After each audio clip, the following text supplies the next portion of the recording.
जय भीम दोस्तों। आज की इस वीडियो में हम बात करेंगे कि अगर डॉक्टर अंबेडकर वकील थे तो भगत सिंह का केस क्यों नहीं लड़े। तो वीडियो को शुरू से अंत तक जरूर देखें। यह सवाल व्यंग, नफरत या आक्रोश अथवा जिज्ञासा में पूछा जा सकता है। सवाल प्रथम दृष्टि उचित लगता है, परंतु अक्सर इसका मकसद दुष्प्रचार होता है। इसका सटीक जवाब जानने से पहले हमें हालातों को जानना होगा। 23 मार्च 1931 को भगत सिंह को फांसी दी गई थी। यह वह दौर था जब शुद्ध अतिशुद्ध, या यूं कहे कि डॉक्टर अंबेडकर जब स्कूल जाते थे तो उन्हें स्कूल के बाहर दरवाजे के पास बैठकर पढ़ाई करना पड़ता था। चूंकि भगत सिंह थे तो उन्हें यह दंश झेलना नहीं पड़ा। शिक्षित होकर डॉक्टर अंबेडकर जब नौकरी करने बड़ौदा गए तो उन्हें किराए पर होटल, धर्मशालाएं, कमरा तक नहीं मिला। जब वह सिडनम कॉलेज में प्रोफेसर बने तो बच्चे उनसे पढ़ने के लिए राजी नहीं हुए। भगत सिंह के खिलाफ जहां सुप्रसिद्ध वकील आसिफ अली पैरवी कर रहे थे, वहीं अंग्रेजों की तरफ से पैरवी करने वाले ब्राह्मण वकील का नाम था सूर्य नारायण शर्मा।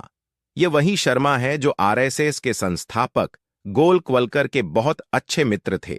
याद रहे कि डॉक्टर अंबेडकर ने 150 वर्षों की अंग्रेजों की राजनीति गुलामी के मुकाबले में 2500 बार से भी अधिक की सामाजिक गुलामी को नष्ट करने के लिए अपना जीवन न्योछावर कर दिया। ऐसे में आजादी की लड़ाई को लेकर जहां क्रांतिकारियों का नाम गर्व से लिया जाता है, वहीं सामाजिक आजादी के लिए सर्वश्रेष्ठ स्थान पर डॉक्टर अंबेडकर का नाम अभियान के साथ लिया जाता है।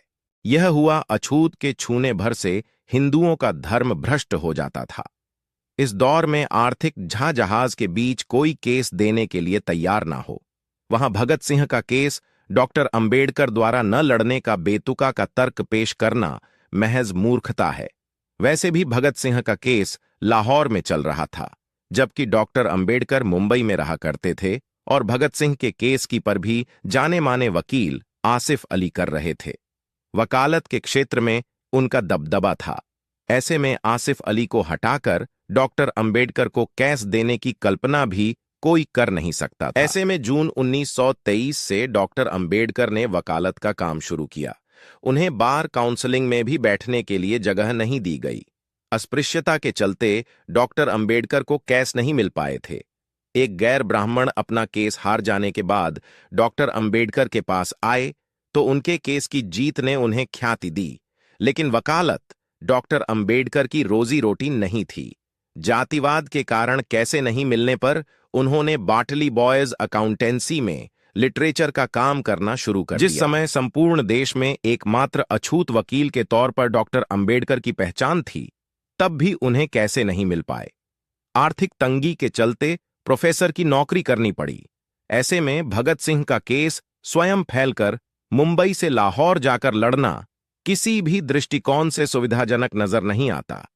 यदि केस लड़ना भी चाहे तो मशहूर वकील आसिफ अली से कैसे वापस लेकर डॉक्टर अंबेडकर को सौंपने का कोई तार्किक मुद्दा नजर नहीं आता। एक पहलू यह भी है कि जहां ब्राह्मण वकील अंग्रेजों की पहली कर रहे थे, वह देश में अनेक नाम चिन्ह वकील क्या तमाशा देख रहे थे। जबकि वर्ष 2013 में पाकिस्तान के वकील इम्तियाज कुरैशी ने भगत सिंह की केस को दोबारा खुलवाया। इसकी पर भी अब्दुल रशीद ने कि 2014 में अब्दुल ने फिर की कॉपी मांगी तो पता चला कि फिर में भगत सिंह का नाम ही नहीं है। उन्हें केवल रजिस्टर के आधार पर फांसी दे दी और अंत में डॉक्टर अंबेडकर की निष्ठा व कार्य को लेकर समय समय पर मनुवादियों द्वारा सवाल उठाया जाना एक आम बात है। लेकिन हमें उतनी ही सच गाथा से भी तरह के अच्छे आरोपी का प्रति उत्तर देने आना चाहिए। इसके लिए लगातार उन सवालों का पीछा करते हुए उसकी गहराई में जानने का विवेक निर्माण किया जाना चाहिए।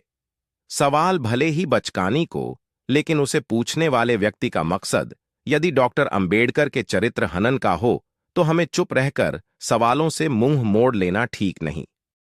अंग्रेजों की 150 वर्ष की गुलामी से कहीं अधिक जरूरी मुद्दा था। 2500 वर्ष की सामाजिक वन व्यवस्था से उपजी जातिवादी गुलामी को समाप्त करना अत्यंत जरूरी लड़ाई उन्होंने लड़ी। अब हमें क्यों चुप रहे। साथियों, अगर यह वीडियो आप लोगों का अच्छा लगे तो अंबेडकर की स्टोरी चैनल को सब्सक्राइब कर लें और अपने भीम दोस्तों के साथ जरूर शेयर करें। जय भीम, जय अंबेडकर।